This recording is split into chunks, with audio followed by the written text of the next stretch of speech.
ஆண்டவரும் உலக ரட்சகருமாகிய இயேசு கிறிஸ்துவின் இனிய நாமத்தில் யாவருக்கும் என் அன்பின் வாழ்த்துக்கள். நன்றி செலுத்தும் வாழ்க்கை. ஒளியிலுள்ள பரிசுத்தவான்களுடைய சுதந்திரத்தில் பங்கடைவதற்கு நம்மை தகுதி உள்ளவர் ஆக்கினவரும் பிதாவை ஸ்தோத்தரிக்கிறோம். கொலோசியர் 1:12-13. நன்றியுடன் வாழ்வது உங்களை பரிபூர்ண ஆரோக்கியத்துடன் வைத்திருக்கும் வழிகளில் ஒன்று என்பது உங்களுக்கு தெரியுமா? யாரும் முழுமையாக ஆரோக்கியமாக இருக்க முடியாது என்று நம்புபவர்கள் இருக்கிறார்கள். அவர்கள் தவறாக நம்புகிறார்கள்.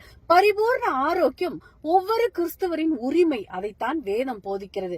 நம்முடைய ஆரம்ப வசனத்தில் நான் சொன்னதை கவனியுங்கள்.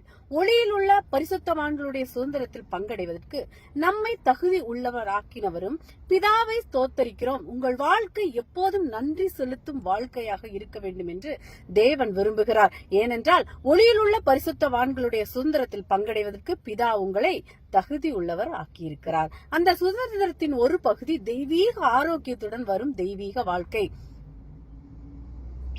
கிறிஸ்து இயேசுவில் தெய்வீக ஆரோக்கியம் உங்களுக்கு கொடுக்கப்பட்டுள்ளது.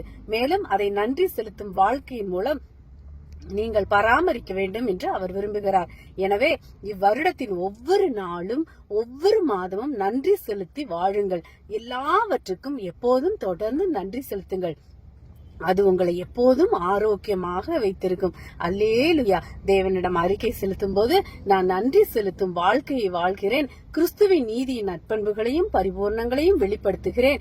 ஆவியின் மகிமையிலும் ஆதிக்கத்தில் நடக்கிறேன். நான் சாத்தான் உலகம் மற்றும் அதன் அமைப்புகளுக்கு மேலாக வெற்றியுடனும் ஆரோக்கியத்திலும் செழிப்பிலும் நடக்கிறேன். இயேசுவின் நாமத்தில் ஆமேன். இதை குறித்து தியானிக்க 1 தெசலோனிக்கர் 5:18, ரோமர் 8:10-11, 3 யோவான் 1:2. இந்த வார்த்தையின் மூலம் தேவன் தாமே உங்களை ஆசீர்வதிப்பாராக. ஆமேன். அல்லேலூயா. Praise God.